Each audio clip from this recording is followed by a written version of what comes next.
Merhaba, iyi günler. Dün akşam CHP'nin Cumhurbaşkanı adayı Muharrem İnce, CNN Türk'te konuktu. Orada kendisine 4 gazeteci, birisi yönetiyordu. 3 gazeteci sorular sordular.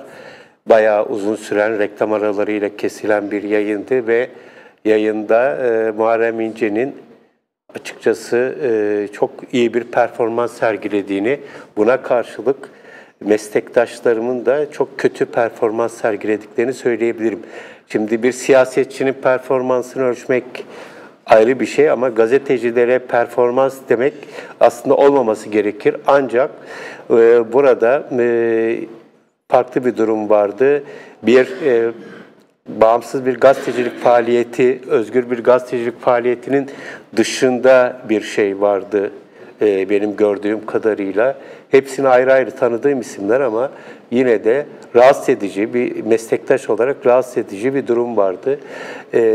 Kamuoyunu aydınlatmaya ve Muharrem İnce'nin gerçekten programının ne olduğu, neler yapmak istediği, nelere itiraz ettiği, neleri benimsediğini ortaya çıkartmaya yönelik bir faaliyet değildi o faaliyet.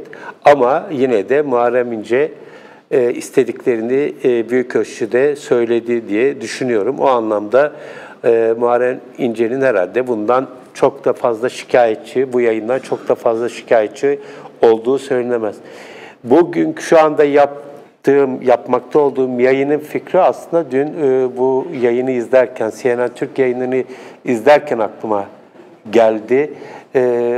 O da şu, bence Tayyip Erdoğan'ın bu seçimlerde özellikle başkanlık ayağı ile ilgili bir stratejisi var. O da bu seçimlerin kendisiyle CHP arasında geçtiği imajını yaratmak, böyle bir görüntü sunmak ve ondan sonra da Türkiye'nin sağ, milliyetçi, muhafazakar oy tabanının yaklaşık %65 denir.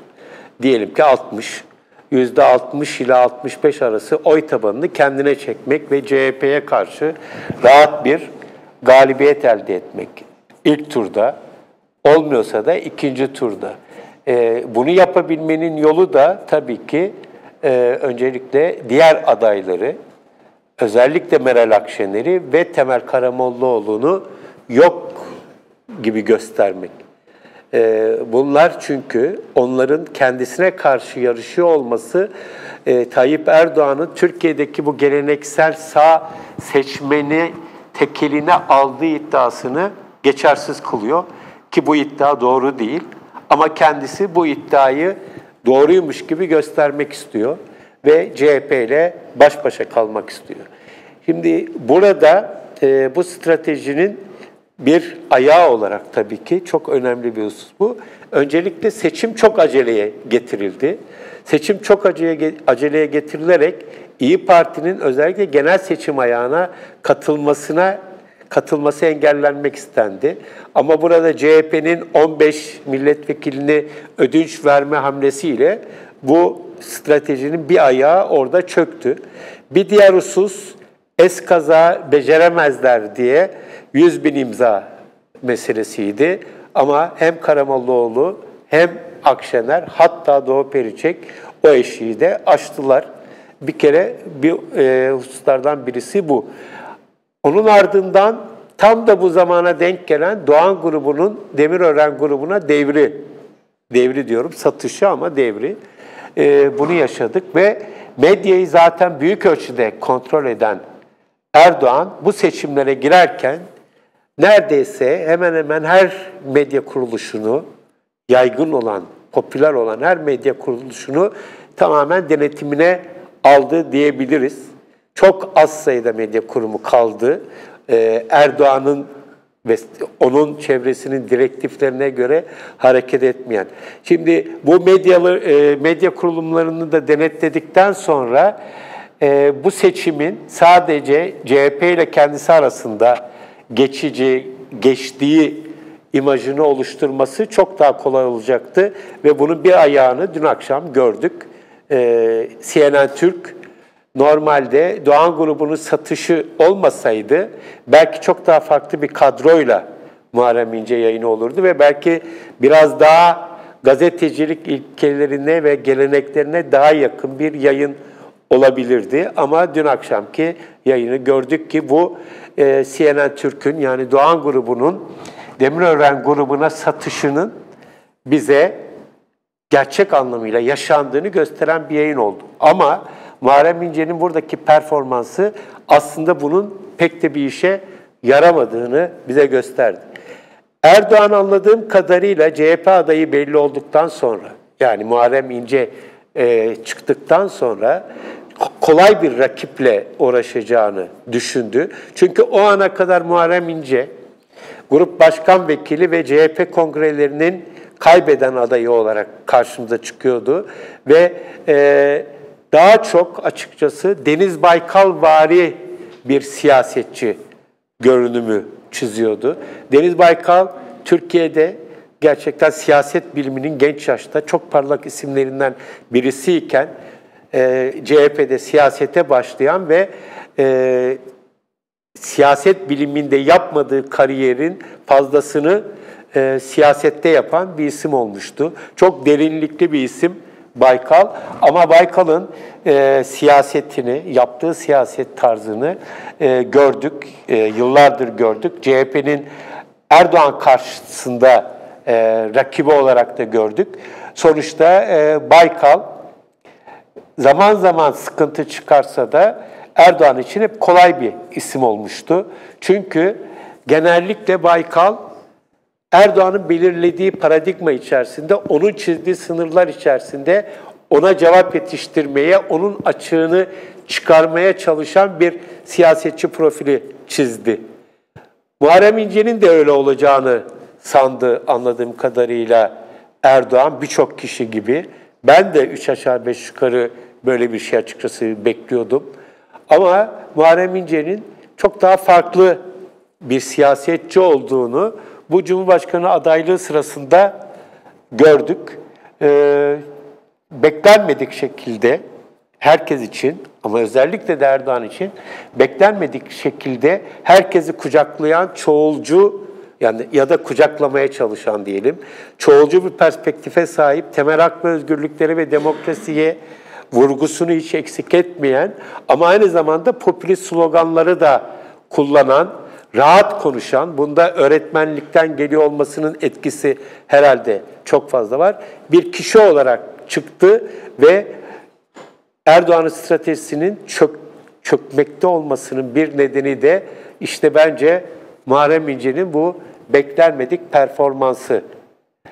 Yani burada kolay bir lokma olarak görülen Muharrem İnce'nin işte öyle kolay bir lokma olmadığını kısa bir süre içerisinde anladık. Dün akşamki yayın bunun artık son noktası oldu. Dün akşamki yayın derken iki şerh düşmek istiyorum. Birisi Fethullah Gülen meselesinin dillendirilmesi, o malum iade edilmesi hususunda Türkiye'nin lakayt davrandığı konusunda Muharrem İnce'nin dile getirdiği iddia, Amerikalılarla görüştüğü ve onların kendisine böyle söylediği meselesi. Şimdi burada şöyle bir husus var. Türkiye'de Fethullah Gülen ve onun örgütüyle en içli dışlı, en yoğun mesai yapan hareket hiç tartışmasız Adalet ve Kalkınma Partisi. Zaten ne istediler de vermedik ki cümlesi bunu özetliyor. Ama öyle bir olay yaşıyoruz ki AKP ve Erdoğan bu FETÖ denen olayla ya da Gülen örgütüyle, Gülen hareketiyle ilişkili konularda geçmişindeki şeyleri, ilişkilerin her türüne sünger çekti.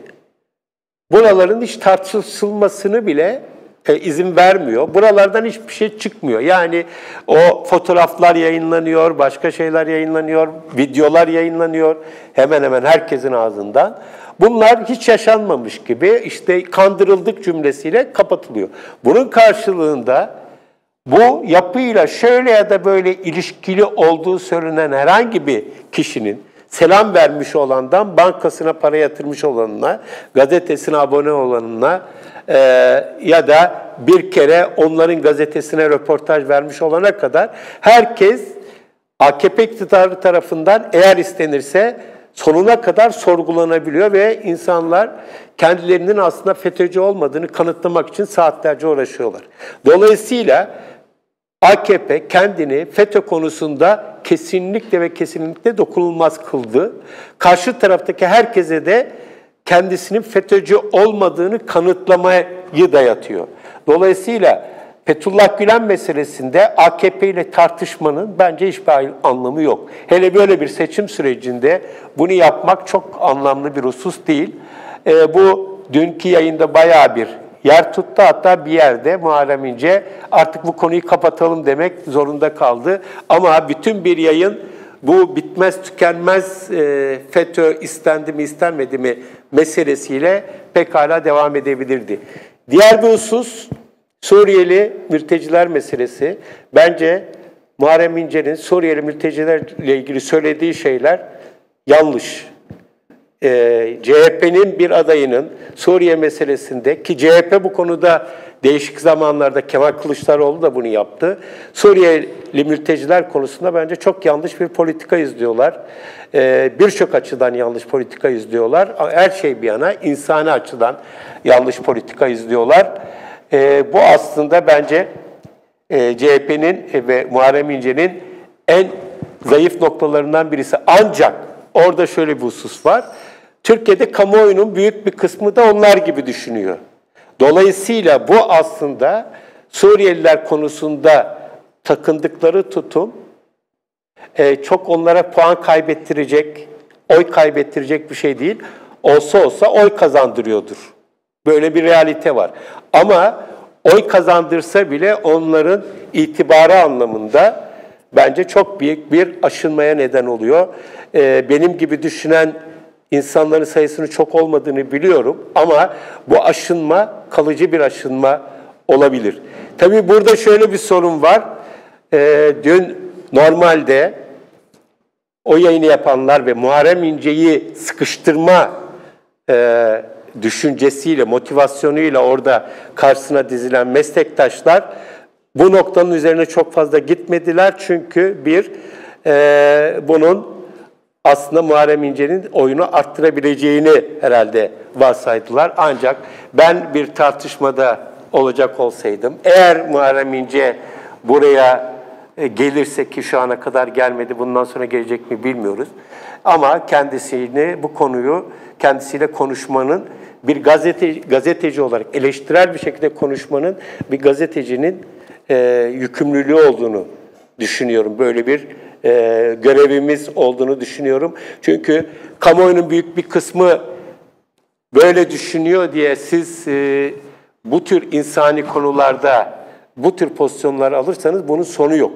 Kamuoyunun büyük bir kısmı birçok konuda çok gayri insani şekillerde düşünebilir. Bunun örneklerini hepimiz biliyoruz. Tekrar Erdoğan'ın stratejisi meselesine gelecek olursak, şu ana kadar Erdoğan'ın denetlediği, yani devletin, AKP'nin denetlediği medya kuruluşlarında Muharrem İnce dışındaki adaylara hemen hemen hiç yer verilmedi. Meral Akşener'e, Temel Karamollaoğlu'na. Meral Akşener zaten yok sayılıyor. İlginç bir şekilde iktidar medyası Saadet Partisi'ne özel olarak çok öfkeli ve Saadet Partisi hakkında sürekli yalan haber üretiyorlar. Örneğin en son Temel Karamollaoğlu'nun Fox TV'de verdiği söyleşiden hareketle dün Sabah gazetesinin yaptığı haberler baştan sona yalan. Bunu herhalde yapan editör de farkındadır. Artık iş bu şekilde kaba tabiriyle belden aşağı bir noktaya gelmiş durumda. Mesela Erdoğan'ın stratejisine uygun olarak CNN'in, Muharrem İnce'yi çıkartan CNN'in Meral Akşener'i çıkartıp çıkartmayacağından açıkçası çok kuşkuluyum. Sanmıyorum ki çıkartsınlar. Umarım beni yanıltırlar ve ben de o çıktıktan sonra o kanalın bir kuruluşunda yer almış olduğum CNN Türk'ün yöneticilerinden özür dilerim. Umarım böyle olur ama büyük bir ihtimalle olmayacağı kanısındayım. Şimdi Muharrem İnce ile başa baş bir mücadele ama bir bakılıyor ki Muharrem İnce hiç de sanıldığı gibi kolay değil, çetin bir ceviz çıkıyor. O zaman işler tam karışıyor. Ne oldu? Dün mesela Cerrahpaşa'ya tıp fakültesini ziyaret etti Muharrem İnce ve hızlı bir şekilde dekanı görevden alındı YÖK tarafından. Artık Muharrem İnce'nin önünün de belli anlamlarda ona da bir takım refleksler, engeller çıkartılacağı benziyor. Sonuçta olay anladığım kadarıyla yavaş yavaş bu Erdoğan-İnce yarışının da ötesinde yeni bir strateji arayışına girecekler ama yaklaşık bir ay gibi bir zaman kaldı. Dolayısıyla artık çok geç de olabilir. Öte yandan bakıyoruz, AK Parti ve Erdoğan bir manifesto ilan etti. Ardından seçim beyannamesi ilan etti. Bugün Cumhuriyet'te Kemalcan'ın daha önce manifestoyu yazmıştı. Bugün de beyannameyi yazdı. Onu çok net görüyoruz. Bunun ikisi de hiçbir heyecan uyandırmayan, salondakileri de heyecanlandırmayan, Türkiye'yi de heyecanlandırmayan açıklamalar. Bazıları daha önceki manifestolardan, seçim beyannamelerinden copy-paste yapılmış şeyler. Ama vaatlerin büyük bir kısmını okuduğunuz zaman 16 yıldır siz bu ülkeyi yönetiyorsunuz, niye şimdi sorusunu size sorduruyor. Ve zaten bakıyoruz şu anda mesela ekonomik sıkıntılarla ilgili, kur kriziyle ilgili yapılan açıklamalarda da şu söyleniyor, seçimden sonra yapacağız. Halbuki şu anda istediklerini meclis kapalı olsa da kararnamelerle yapabilecek güce sahipler. Ama yapılamıyor. İktidar çünkü çok büyük bir kriz içerisinde kendini üretemiyor. Var olan sorunları çözüme kavuşturabilecek mekanizmalara sahip değil, söylemlere sahip değil. Ve böyle bir ortamda apar topar yapılan seçimle bunların bunlarla belki baş edilebileceği düşünüldü. Şöyle düşünelim, bu seçim 24 Haziran'da olmayıp da 6 ay sonra olsaydı herhalde çok daha zorlu bir ekonomik atmosferde yaşanacaktı ve iktidarın işi çok daha zor olacaktı. 6 ay sonra yapılacak olsaydı İyi Parti, Saadet Partisi belki daha iyi hazırlanabilecekti vesaire. Aceleye getirildi ama aceleye getirilmesine rağmen çok da fazla etkili olamadığını görüyoruz. Geriye ne kalıyor? Geriye bence şu hesap kalıyor. İkinci tura Muharrem İnce kalırsa, eğer ikinci tur olursa tabii öncelikle ve ikinci tura Muharrem İnce kalırsa zaten Saadet Partisi'ne ve İyi Parti'ye, daha doğrusu Temel Karamollaoğlu'na ve Meral Akşener'e oy verenlerin önemli bir kısmı CHP alerjisi nedeniyle Erdoğan'a oy verir hesabı var. Stratejinin belki de en önemli ayağı, geride kalan tek ayağı bu. Ama bu da pekala etkili olmayabilir.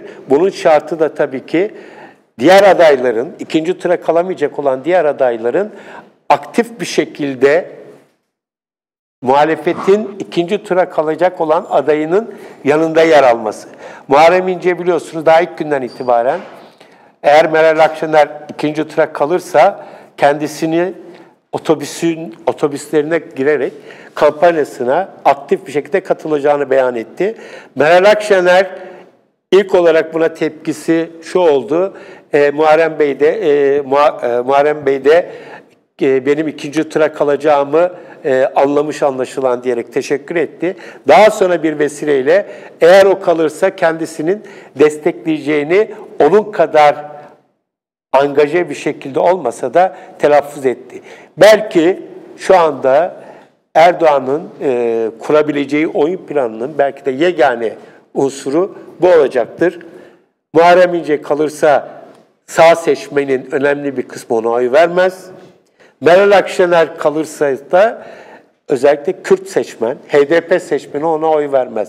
Şu ana kadar yaşananlardan HDP seçmeninin Muharrem İnce'ye karşı belli bir sempati, en azından empati duyduğunu ve oy verebilir bir pozisyonda olduğunu görüyoruz. Bunun nedeni bir Selahattin Demirtaş'ı ziyaret etmesi, Kürt meselesini telaffuz etmesi, dünkü yayında söylediği ki bence çok önemliydi.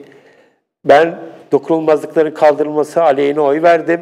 Eğer dokunulmazlıklar kaldırılmasaydı Selahattin Demirtaş içeride olmazdı ve referandumda evet çıkmazdı dedi. Ve biliyoruz ki Diyarbakır'a mitinge gittiğinde de Demirtaş'ın anne ve babasını da ailesini de ziyaret edecek. Yani Demirtaş Muharrem İnce'nin ikinci tura kalması durumunda HDP oylarını alması çok zor olmayacağı benziyor.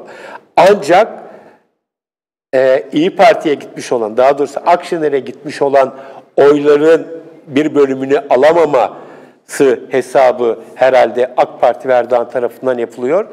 Tersi durumda da Akşener'in kalması durumunda da HDP oylarının ona gitmeyeceği üzerine hesap yapılıyor. Yani şu anda gördüğümüz kadarıyla Erdoğan'ın stratejisi büyük ölçüde kendi gücünden ziyade karşı tarafın zaafları üzerine inşa edilmek durumunda. Yani ikinci turda bu bloğun aynen olduğu gibi tekrar birlikte hareket edemeyeceği varsayımı üzerine gidiyor. Ama bunca yıldır ülkeyi tek başına yöneten bir hareketin, istediği zaman ülkeyi seçime götürebilen bir hareketin, elinde bu kadar sonsuz imkanlar olan bir hareketin ve siyasetçinin çok daha rahat bir şekilde bu seçimi aşabilmesi lazımdı. Bence acele bir hesap yapıldı ama acele hesabı büyük ölçüde Muharrem İnce gösterdiği şaşırtıcı performansla büyük ölçüde bozmuşa benziyor. Evet, söyleyeceklerim bu kadar. İyi günler.